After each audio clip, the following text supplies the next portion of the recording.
47년생 경영학자에게 물어보았다. 뉴진스 누구 좋아하세요? 뉴진스? 뉴진스가 걸그룹인가요? 걸그룹이란 건 알지만 누군지는 몰라요. 잘 몰라요. 오늘 그거 하기로 하지 않았어요? IMF? 갑자기 왜 하이브가 나옵니까? IMF 하기로 했는데. 그게 힘들 텐데요. 왜냐면 이 스탁은 하이브가 100% 갖고 있는 거잖아요. 그런데 그거를 뭐 스탁 옵션인지 스탁 그랜트인지 모르지만 두 가지가 있거든요. 근데 20%를 줬어요. 하지만 나머지 80%는 하이브가 계속 갖고 있잖아요. 그렇다면 어떻게 민희진 씨가 나머지 30%를 어디서 구해요? 하이브가 안 팔면 못 구하는 거지.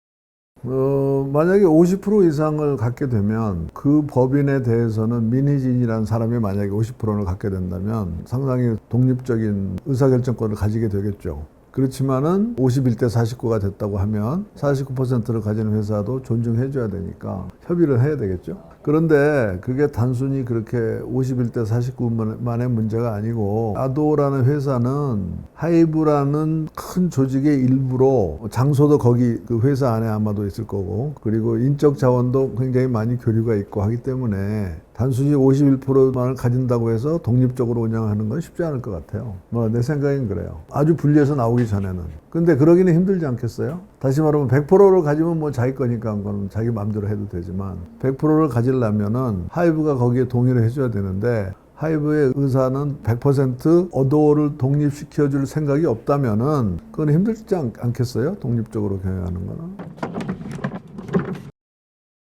주인이 누구냐 이거죠, 그죠? 주식회사라는 그 회사의 개념으로는 주인은 주주거든요, 주주. 그러면 대표이사는 주식이 하나도 없어도 대표이사 할 수 있잖아요, 그죠? 그러면 실질적인 주인은 주주거든요. 그러면 내가 어떤 회사가 있어요. 내가 100% 주식을 갖고 있는데 내가 그 회사를 경영하지 않고 내가 하는 일이 많기 때문에 박 씨라는 사람한테 내가 그 회사를 경영을 맡겼어요. 그럼 이 박 사장은 그 회사의 분명히 대표지만 주식이 하나도 없는 사람이잖아요. 그러면 이 사람은 주인이 아닐 뿐만 아니라 나는 이 사람을 임명권이 갖고 있거든요. 임명권. 그래서 이 사람이 내 마음에 안 들면 내가 원하는 대로 하지 않거나 또는 자기의 이익을 추구하고 있다고 생각되면 나는 이 사람을 해고하면 되거든요. 그래서 민희진 씨가 사장이라 그래도 마음대로 할 수 있는 게 아니죠. 주주의 의사에 따라서 해야 되죠. 그거를 가리켜서 대리인 문제라 그래요. 대리인 문제. 그러니까 이게 굉장히 중요한 개념인데 대리인 문제라는 것은 자 사장은 주주의 대리인이잖아요. 그죠? 그러면 사장은 주주의 이익에 맞는 행동을 해야 돼요. 근데 사장이 주주의 이익에 맞지 않는 행동을 한 문제를 대리인 문제라 그래요. 대리인 문제. 그래서 기업의 지배구조에서 이 대리인 문제가 가장 핵심입니다. 근데 만약에 민희진 씨가 20%를 뭐 스탁 옵션이나 스탁 그랜트로 받게 됐다 하더라도 그거는 대리인 문제를 줄이기 위한 하나의 도구로서 줬을 수도 있고 또는 뭐 이 사람이 탤런트가 많기 때문에 그 사람한테 인센티브를 줄 수도 있지만은 20%를 가진 대표라고 하더라도 어디까지나 80%를 가진 이 회사 하이브가 주인이거든요. 그러면 주인의 의도와 뜻에 맞게 행동을 해야죠. 사장이라고 마음대로 할 수 있는 게 아니죠. 해고할 수 있죠. 얼마든지 해고할 수 있죠. 집에 가 그러면 되지. 아 그래서 다 대주주한테 꼼짝 못하는 거 아니에요. 너 내일부터 출근하지 마 그러면 끝나는 거예요. 아니 난 그건 잘 이해를 못하겠는데 왜 고발장을 하는지. 만약에 민희진 씨가 하이브의 회사 이익에 반하는 행동을 했으면 20% 지분에 관계없이 하이브가 민희진이라는 분을 해고할 수 있겠죠. 그런데 잘은 모르겠지만 상황을 아까 뭐 블루진이라고 그랬나요? 무슨 진스? 아 유진스. 그러니까 그 뉴진스라는 5명의 걸그룹을 키우고 그동안에 여러 가지 일을 했기 때문에 아마도 추측입니다. 이건 100%. 민희진 씨 없이 뉴진스가 잘 돌아가지 않겠죠. 그런데 뉴진스는 지금 잘하고 있기 때문에 회사의 이익에 많이 기여를 하고 있죠. 그죠? 그렇다면 쉽게 해고는 못 하겠죠. 이런 것 같아요. 좀 다른데 예를 들면 우리 야구팀이 있는데 이 야구 감독이 엄청 감독 일을 잘해가지고 야구팀이 지금 막 승승장구하고 있어요. 8승 1패 막 이렇게 해서 엄청 잘하고 있어요. 그런데 야구팀의 경우는 주주가 주인이 구단주거든요. 구단주 입장에서 볼 때 이 감독이 뭐 너무 독단적이고 말을 안 들어서 해고하고 싶어요. 그렇지만은 지금 시즌이 진행 중이고 승승장구하고 있는데 이 감독을 자르면은 선수들 사기도 형편없어질 거고 회사 명성도 나빠지니까 쉽게 못 자르겠죠. 그런 식으로 내 추측인데 이거는 하이브 입장에서는 20% 주식을 가진 경영자를 해고할 수도 있지만 다른 여러 가지 이유를 검토해서 아마 하지 않고 있지 않을까 그렇게 생각해요. 그건 당연하죠. 대표이사 CEO는 대주주가 CEO일 수도 있고 그런 경우는 이제 우리가 오너 경영자라고 부르는 거고요. 우리나라에 보면은 많은 회사들이 많은 그룹들이 회사가 하나가 아니잖아요. 그죠? 그러면은 회사가 5개라고 그래 봐요. 그러면은 회장은 1명이에요. 그럼 1명이 5개 회사를 경영을 못 하니까 5개 회사한테 회사마다 사장을 둔다고. 그럼 그 사람들이 그 회사의 법적인 사장이니까 대표이사가 되겠죠. 그러면 회사 경영에 대한 책임은 그 사람들이 가지죠. 그렇지만은 그 사람들은 주주가 아니죠. 그래서 그런 사람을 전문 경영자로 부르는 거죠. 그러니까 현대 경제는 전문 경영자의 시대라고 볼 수도 있어요. 그런 의미에서 대주주와 전문 경영자 CEO는 이렇게 분리된 거라고 봐야죠. 이걸 우리가 기업의 지배구조 문제라고 그러는데 지배구조라는 말은 기업을 누가 지배하느냐 하는 걸 가리켜서 지배구조라 그래요. 또는 영어로는 corporate governance. 지배하는 게 뭐예요? 누가 권력을 갖느냐 이거예요. 그죠? 권력. 그러면 내가 권력이 있다 하는 게 뭐예요? 내가 상대방을 난 내 마음대로 행동하게 하는 것이 권력이에요. 그래서 지배구조라는 것은 결국 회사에서 내 마음대로 할 수 있는 권력을 말하는데 그럼 회사가 가진 자원이 뭐예요? 인사권, 돈. 인사권과 현금 배분권이라고 그러는데 현금 배분권. 그러면 권력을 가진 사람은 그거 어마어마한 거잖아요. 내 운명을 이 사람이 좌우하고 있는 거잖아요. 사장 자리도 줘, 기사도 줘, 비서도 줘, 연봉도 줘. 그게 권력이거든. 그게 다잖아. 어떻게 보면 우리가 원하는 거 다 그런 거 아니에요, 사람들이. 명예, 그죠? 사장이면 명예도 갖고 있고 여러 가지 따라오는 부수적인 어메니티도 받고 되고 사회적인 지위도 얻게 되고 그래서 그러한 인사권과 현금 배분권을 누가 가지느냐 그게 기업의 지배구조예요. 그죠? 근데 원래 자본주의라는 것은 주주가 주인이에요. 기업에. 왜 주주가 주인이냐? 이게 중요한 개념인데, 자, 회사를 세울 때 내가 이제 돈을 100억을 들여서 회사를 세웠어요. 그렇지만 이제 내가 회사를 운영하려면 외상 매입도 해야 되고, 그죠? 차입도 해야 되고, 종업원 월급도 줘야 되고, 퇴직금도 줘야 되고, 집세도 줘야 되고, 많이 줘야 되죠. 그러면은 내가 100억을 들여서 운영을 하다 보면은 여러 가지 채무가 발생하겠죠. 근데 내가 경영을 잘못해가지고 100억을 다 날렸다고 그래봐요. 또는 회사가 망했다고 그래봐요. 그러면 다 줄 건 줘야 되고 남은 게 내 거거든. 그래서 내가 회사에 100억을 투자했다고 해도 그 돈은 앞으로 건질 수 있을지 못 건질지 모르죠. 그러한 돈을 리스크 캐피탈이라고 그래요. 리스크 캐피탈. 다시 말하면 회사가 잘 되면 나는 100억을 투자해서 거기에 대해서 이익이 나온 걸 내가 가지지만 회사가 못 되면 나는 100억 중에 전부 또는 일부를 날리잖아요. 그렇기 때문에 주주는 소위 마지막 책임자죠. 주주가. 그러니까 자기 귀한 돈 100억을 들여가지고 다 날릴 수도 있기 때문에 주주는 모든 것에 대한 마지막 책임자이기 때문에 주주가 권한이 있는 거거든. 그래서 자본주의에서는 대주주가 CEO 사장을 임명할 권한을 가지게 되는 것인데 이제 지배구조 문제라는 것은 뭐냐면 그 사장이 주주를 대신해서 경영을 하는 사장이 주주의 이익에 반하는 행동을 할 수가 있겠죠. 예를 들면 뭐 자기 개인적으로 돈을 쓴다든가 그건 아주 나쁜 경우겠지만 또는 회사는 A라는 프로젝트만 했으면 좋겠는데 이 사람이 욕심을 부려가지고 B씨라는 사업을 막 벌린다든가 주주의 이익에 반하는 행동을 하는 경우 그걸 가리켜서 우리가 대리인 비용이라고 하는 거죠. 그래서 기업의 지배구조라는 것은 다시 정리해서 말하면 두 가지 때문에 발생하는데 하나는 소유와 경영이 분리됐기 때문에 대주주가 직접 경영을 하지 않고 전문 경영자가 경영을 하기 때문에 그런데 그 전문 경영자가 대주주의 이익에 반하는 행동을 할 리스크가 있기 때문에 위험이 있기 때문에 그게 소위 대리인 문제인 거예요. 그래서 소유와 경영이 분리된 기업에서는 핵심적인 문제는 대리인 비용이에요. 그렇죠. 배임죄로 고소할 수도 있죠. 회사가 예를 들면 어떤 사람이 회사 돈을 가지고 딴짓을 했어요. 회사에 불리한 짓을 했어요. 뭐 심지어 아주 심한 경우에는 뭐 자기가 조그만 회사를 차려가지고 거래할 수도 있겠죠. 그런 거 허용이 안 되거든요. 그런 경우에는 배임에 해당해요. 배임. 그럼 형사적인 처벌을 받겠죠. 나는 변호사는 아니지만 그렇게 이해를 이해가 돼요.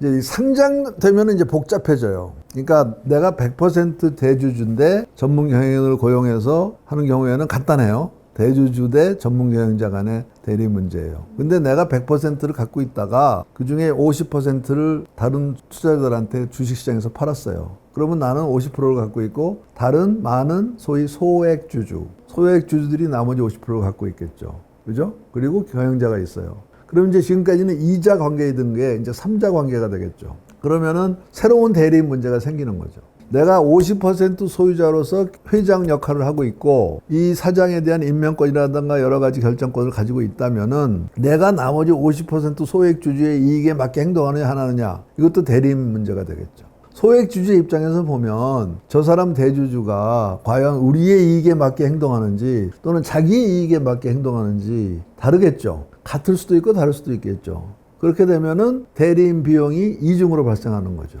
소액 주주의 입장에서는 예를 내가 어떤 상장회사 XYZ를 갖고 있어요. 나는 뭐 예를 들면 5천만 원 어치밖에 갖고 있지 않아요. 전체 주식의 뭐 0.1%도 안 된다고 생각해요. 그렇지만 나도 하여튼 내 돈을 5천만 원을 투입해서 그 회사 주식을 갖고 있어요. 근데 그 회사에는 박 씨라는 대주주가 회장이에요. 그럼 과연 저 박 회장이 나 같은 소액주주를 생각해서 의사결정을 하는지 아니면 자기 마음대로 다 하는지 알 수가 없잖아요. 내가 그러고 뭐 0.1% 주식 가진 사람이 회사 경영하는데 들어가서 알 수도 없고 회사 장부를 볼 수도 잘 없고 뭐 요청할 수는 볼 수도 있겠지만 또는 그 회사에 뭐 이사회에 가서 앉아 있을 수도 없고 그 회사의 임원회의에 가서 앉을 수도 없을 거 아니에요. 그러면 이것도 굉장히 심각한 문제가 발생할 수가 있겠죠. 그래서 진짜 중요한 것은 상장회사예요. 상장회사의 대리 문제는 굉장히 복합적이에요. 최소한 세 사람이 있는 거죠.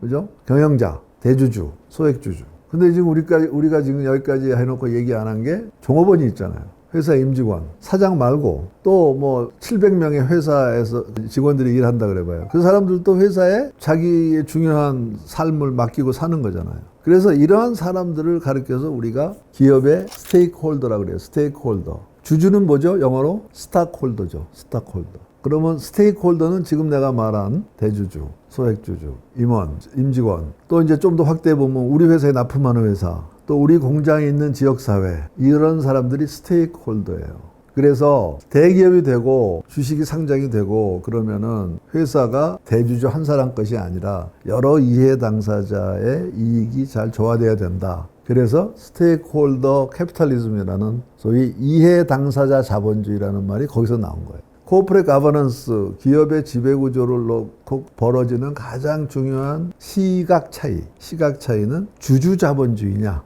이해 당사자 자본주의냐입니다. 주주 자본주의는 뭔 소리야? 주주가 회사의 주인이야 이렇게 생각하는 거고 이게 이제 미국식 자본주의고 유럽이나 일본이나 한국도 좀 그렇지만은 그 회사의 이해 당사자들이 다 좀 조금씩 목소리를 내야 된다. 그게 스테이크홀더 캐피탈리즘이에요. 그게 아주 근본적인 회사를 보는 두 가지 상반되는 견해예요.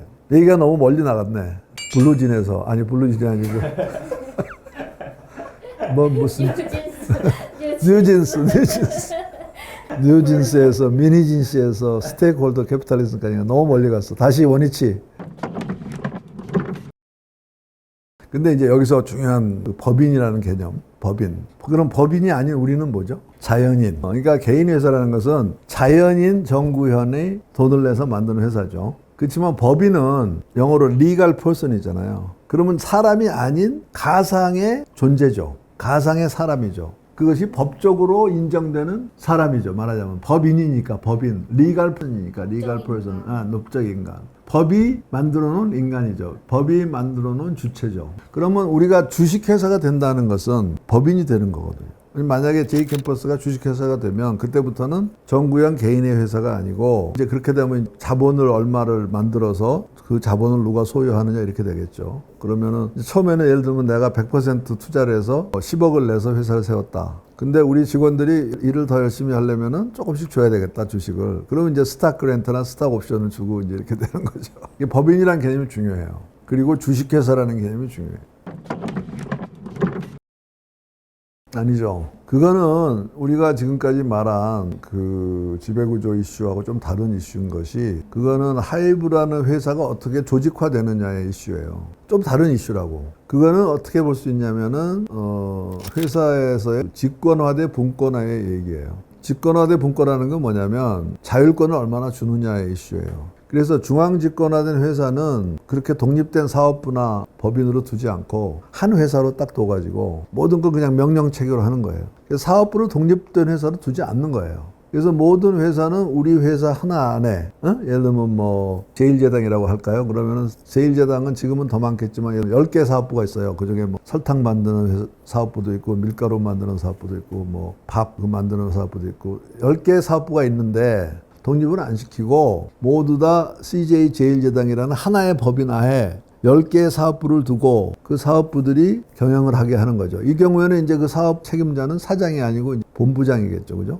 그러면 10개의 사업부의 본부장들이 또는 뭐 총괄 사업부장이라고 이름은 여러 가지로 붙이겠지만 그 경우에는 한 법인 안에 10개의 사업부가 있는 그러한 중앙집권적 회사인 거고, 하이브는 무슨 이유인지 모르지만 또는 많은 화장품 회사도 마찬가지예요. 브랜드별로 마케팅을 다 따로 해야 되거든. 그러면 예를 들면 아모레퍼시픽 같은 회사는 아마 그 브랜드가 뭐 20개라 그래봐요. 그러면은 그 20개를 다 법인화해서 준독립적으로 움직이게 해요. 왜? 그렇게 함으로써 그 사업 책임자한테 많은 권한을 주고 자율권을 주기 위해서 그러겠죠. 왜냐하면 창의력이 많이 발휘돼야 되니까. 그런 경우에는. 그죠? 그래서 이 경우에도, 하이브의 경우에도 그렇게 아까 레이벌이라 그랬죠. 그 레이벌이라는 게 원래는 하나의 법인 안에 있는 사업부일 수도 있는데, 그걸 독립시킨 것은 그 방시혁 씨가 하는 그 창업자, 그 사람의 철학이라고 볼 수도 있겠죠. 우리는 창의력이 돈 벌어주는 회사지, 중앙집권적인 그런 그 구조는 아니다. 각 그 걸그룹, 보이그룹을 키우고 찾아내고 키우고 비즈니스를 하고 하는 거는 창의적인 사업 책임자한테다 맡기고 그 사람들한테 자율권을 주자. 그렇게 해서 만들었을 거예요. 그 구조를.